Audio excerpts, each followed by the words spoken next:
बस एक कटोरी मटर से आज हम बनाने वाले हैं इतने टेस्टी चिल्ले जो आपने पहले कभी नहीं खाए होंगे। मटर के चिल्ले बनाने के लिए आपको सबसे पहले एक कटोरी मटर को मिक्सर ग्राइंडर के जार में डाल देना है और फिर उसमें डाल देनी है 2 से 4 हरी मिर्च और साथ ही डाल देना 4 से 6 लहसुन की कली और उसमें डाल देना थोड़ा सा हरा धनिया। फिर जार का ढक्कन लगाकर आपको मटर को पीस लेना है, यानी कि मटर का बारीक पेस्ट बना लेना है और उसको अलग बर्तन में निकाल लेना। फिर आपको दोबारा से मिक्सर ग्राइंडर जार में डाल देना थोड़ा सा हरा धनिया, 4 से 6 हरी मिर्चें और साथ ही डाल देना उसमें 5 से 6 लहसुन की कली, या फिर आप अपनी क्वांटिटी के हिसाब से भी डाल सकते हो सारा सामान। साथ ही डाल देना थोड़ा सा जीरा, स्वाद अनुसार नमक और थोड़ा सा आमचूर पाउडर। आमचूर पाउडर डालने के बाद आपको उसमें थोड़ा सा अदरक का पेस्ट भी डाल देना है, या फिर आप साबुत अदरक भी डाल सकते हो।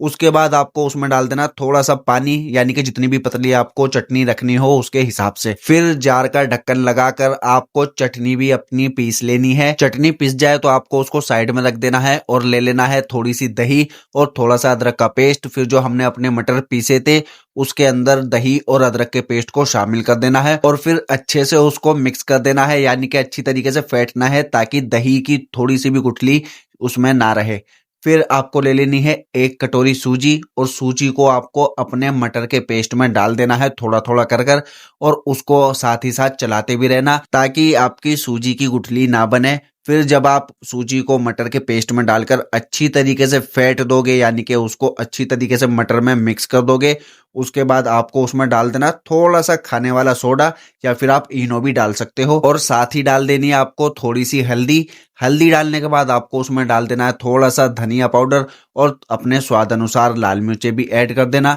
लाल मिर्च डालने के बाद आपको अपने स्वाद अनुसार नमक भी उसमें शामिल कर देना है और फिर थोड़ा सा गरम मसाला भी उसमें डाल देना। उसके बाद आपको सारे ही मसालों को अपने पेस्ट में मिक्स कर देना है अच्छी तरीके से चला चला कर। अगर आपको लगे कि आपका पेस्ट ज्यादा ही गाढ़ा हो रहा है तो आप उसमें थोड़ा सा पानी ऐड कर लेना, वरना जब आपका पेस्ट अच्छी तरीके से मिक्स हो जाए तो आप उसको 10 से 15 मिनट के लिए छोड़ देना रेस्ट पर, तो अपने आप ही अपना पानी रिलीज कर देगा। पेस्ट को 15 मिनट आराम कराने के बाद आपको उसमें डाल देने हैं 1 से 2 टमाटर बारीक काट कर, साथ ही डाल देना 1 से 2 प्याज बारीक काट कर, यानी कि अपनी क्वांटिटी के हिसाब से ले लेना दोनों ही चीजें। फिर प्याज और टमाटर अपने पेस्ट में मिक्स करने के बाद आपको एक गरम तवे पर थोड़ा सा ऑयल लगाकर अपना आधा पेस्ट उसमें ऐड कर देना है, या फिर आप अपनी क्वांटिटी के हिसाब से ले लेना जितना भी आपको मोटा चिल्ला बनाना हो। फिर पेस्ट को गोल शेप दे देना चारों तरफ से फैला फैला कर, या टेढ़ी मेढ़ी भी शेप चलेगी, पेट में जाकर कुछ भी गोल तो रहेगा नहीं। तो जैसा आपका मन करे उस तरीके की आप शेप दे देना पेस्ट को,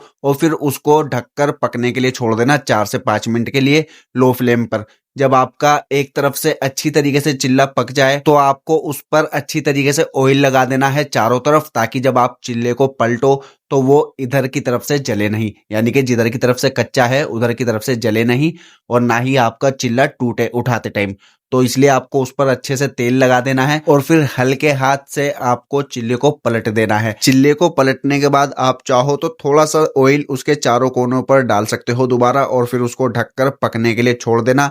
2 से 4 मिनट बाद जब आपको लगे कि आपका चिल्ला इधर की तरफ से भी पक गया होगा तो आपको उसको पलट देना है वापस से, और इसी तरीके से आपको अपने सारे मटर के चिल्ले बनाकर तैयार कर लेने हैं, जो कि आपको खाने में काफी ज्यादा पसंद आएंगे अगर आप एक बार इनको बनाकर खाएंगे। तो अगर आप चाहो तो इनको बनाकर खा सकते हो या फिर मुझे भी खिला सकते हो, बाकी चॉइस इज योर।